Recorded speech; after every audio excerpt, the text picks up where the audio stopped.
रायगढ़ जिला के पुसौरी कासखंड के ग्राम सूरी बोईडीपा में 18 दिसंबर संत शिरोमणि बाबा घासीदास जन्मोत्सव जयंती के अवसर में प्रगतिशील सतनामी समाज के शोभा यात्रा हर सूरी के बोईडीपा में पहुंची से, जहां गुरु घासीदास जी के जयंती 18 दिसंबर ला यादगार पहलू में पिरोबर समाज के कार्यकर्तागण जन जन उक्त आयोजन में शामिल हुए हैं। जहां सतनामी समाज प्रगतिशील समाज के प्रमुख एवं समस्त बोईडीपा ग्रामीण जन के द्वारा मजैत खम में गुरु घासीदास के जयंती के अवसर में जयकारा जय सतनाम के संदेश पर सफेद झंडा रोहण करे हमें। जहां 18 दिसंबर परम पूज्य बाबा घासीदास जी के जयंती के अवसर में प्रगतिशील सतनामी समाज महिला पुरुष सियान सज्जन छोटे बड़े युवा कार्यकर्ता एवं क्षेत्रीय ग्रामीण जन के द्वारा हजारों सैकड़ों के तादाद में उपस्थित लगलो दिन हवैं। जहां शोभा यात्रा के आयोजन में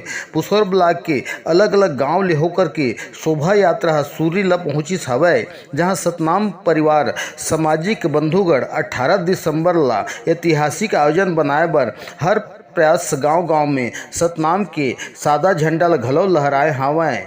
जहां रायगढ़ जिला के प्रगतिशील सतनामी समाज हर एकजुटता के संदेश बगराए बर हर संभव अपन कार्य में प्रगतिशील हवैं। जहां सतनाम में जनहित के पहलू ला 18 दिसंबर के यादगार पहल बनाए बर सतनामी समाज हर मनाए हवैं।